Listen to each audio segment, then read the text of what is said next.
Ultimately, growing a business and marketing your product or service is a marathon, not a sprint.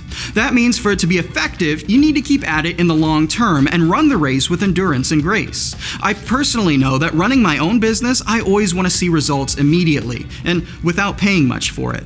But unfortunately, making a few posts on social media won't start bringing in new business tomorrow. Just running a TV commercial is not enough to grow a company.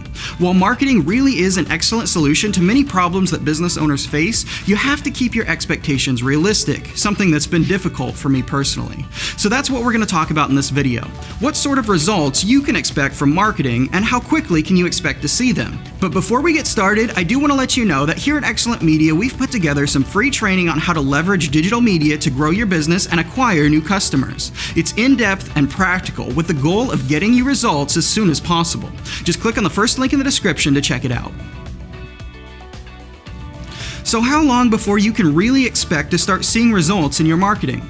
Well, like most things in life, it depends. Factors like industry, marketing strategy, and other business-related aspects will cause results to vary from business to business. You wouldn't expect a lawn care business to scale its clientele the same way a t-shirt design company did, would you?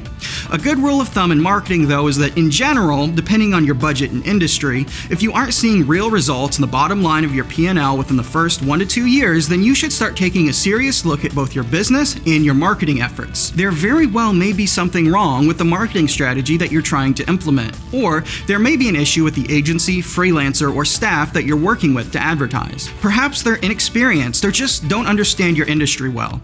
But a lack of results from your marketing may also indicate an issue with your business, such as an underdeveloped product or experience or an unbalanced budget. You may be able to assess this yourself, or you may consider having a professional business consultant, marketing strategist, and/or CPA help do a review and try to diagnose the issue. On the other side of things, it isn't really a good idea to stake your business on seeing results in the first 3 months. If you do need to stir up business in the next few weeks, then you're generally going to have to take a different approach than what you do to get long-term results, one that's much more expensive and resource-intensive.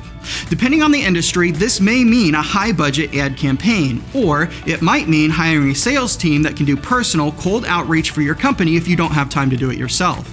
At the end of the day, you can usually speed up your results with a larger budget, but doing so may or may not be sustainable for your business. With that said, we strongly encourage businesses to set aside an annual budget for marketing expenses that's relative to their gross revenue.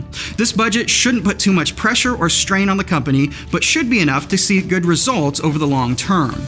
This generally works out to around 5 to 15% of gross revenue, with 5 to 25% of that being spent on creative expenses like video, web, and design, with the remaining 75 to 95% being reserved for getting that creative material in front of people through ads, SEO, or even the salaries of a sales team. If you need to increase your sales on a short timeline, I generally recommend clearing up some of your own time to do personal cold outreach, or making some budget cuts to allow for more long-term growth. I know this probably isn't what you want to hear as a business owner, and it definitely isn't what the average marketing agency trying to make a sale on you is going to tell you. But in my experience running my own business and working with my clients, allowing your ideas and plans to take their time to grow and develop healthily is the best way to make sure that you don't smother the fire out of your company.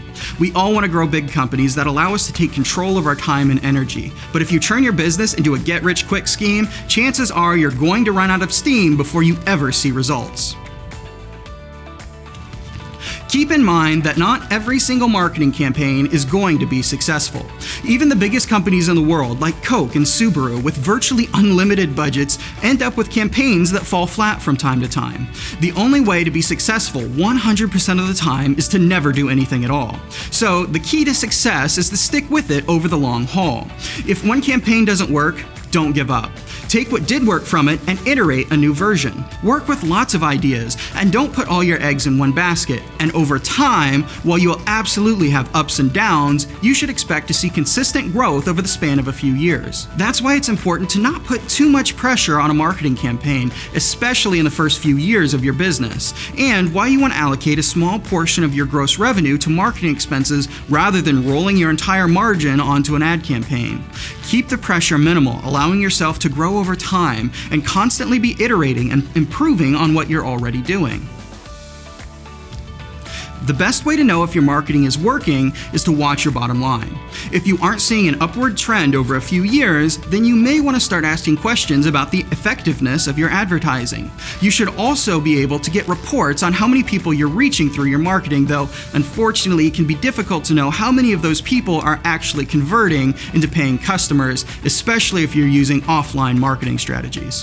When asking new customers how they heard about your business, rarely will they accurately remember the first several times they heard about you, or even say that they ever saw an ad on social media.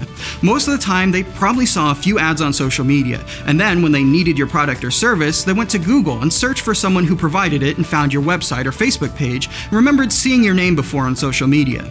Then they mention it to a family member that they're thinking about hiring you, who remembers they had a friend who hired you a few years ago. And then when you ask how they heard about you, they say a friend referred you and don't mention anything else.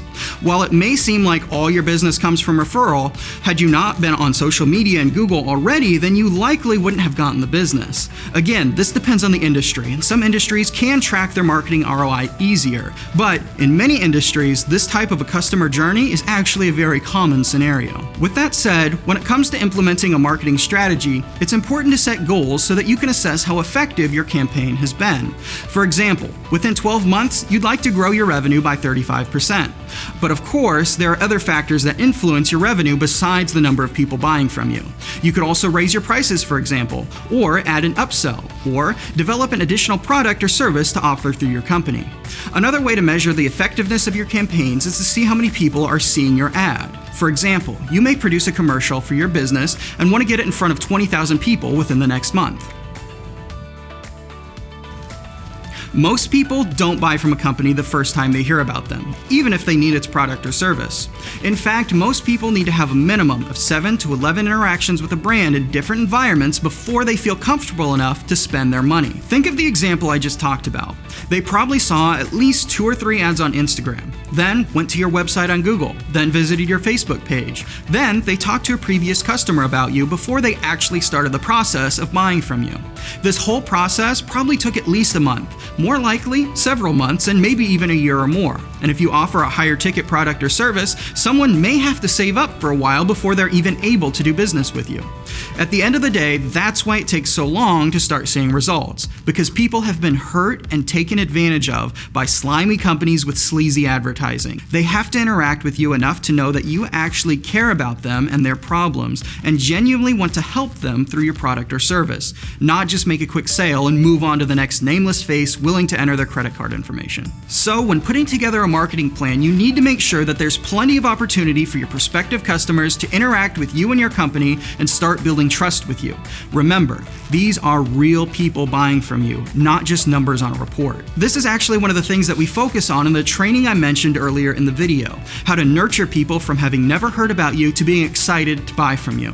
Again, you can check it out via the first link in the description of this video.